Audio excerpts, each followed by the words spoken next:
In today's Math at Home with Mrs. Dixon, I just wanted to talk about these familiar things. And they're exciting, and you're building and you're problem solving. So my son got these, and he was not good at building with them when he first got them. And of course, you're not expecting him to be great. It's the beginning stages. You just got these.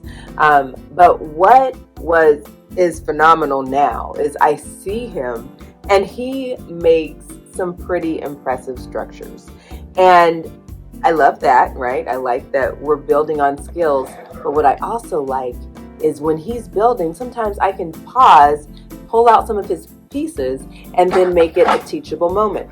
So I'm taking some of these pieces here. I have two of the long ones and two of the others, and I could make a shape. And I make this shape, and I ask him, okay, what is this? And he may tell me it's a rectangle. Well, now we need to discuss, why is this a rectangle? What are the attributes? Okay, we have two sides that are the same length, another two sides that are the same length, and we have perfect L corners. We have perfect corners, right?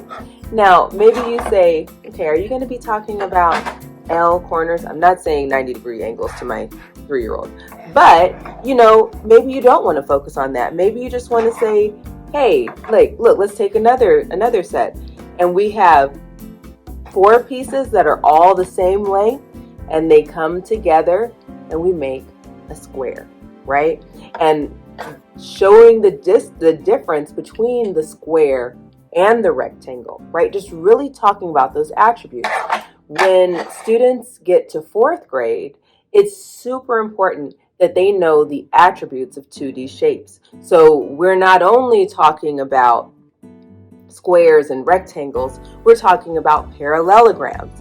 And why is this rectangle a parallelogram, but every parallelogram isn't necessarily a rectangle, right? So really understanding those attributes, thinking about the 90-degree angles, the presence of right angles in some of these shapes. But we can build all of those. And if your kids are young, you're talking about shapes based on number of sides, right?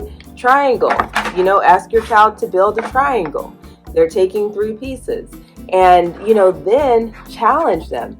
Maybe take one of the long pieces, don't give them the same size pieces, and see, can they close their triangle, right? This is more problem solving. And then what can they say about the triangle? Getting them to notice those things. So I just want to encourage you guys to use the toys that you have. You probably have a lot of fabulous things at the house that you can use to bring in math concepts and even science concepts.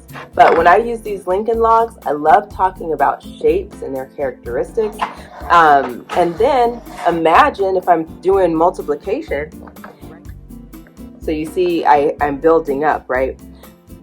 But based on how many layers I have, this could be a multiplication problem. Not with the pieces I used, but I could have arranged it differently, right? And I am counting how many of these, and I'm multiplying by 4 to see how many pieces were used to create the house that I built. So a lot of different skills that we can talk about. And then even, again, taking this setup, maybe you present your children with 32 pieces. Okay, how many layers of wooden pieces are you going to be able to create with these 32? What's the max number you'll be able to create? And they'll have to use division skills to calculate that answer. So again, make what you have work to teach a math concept.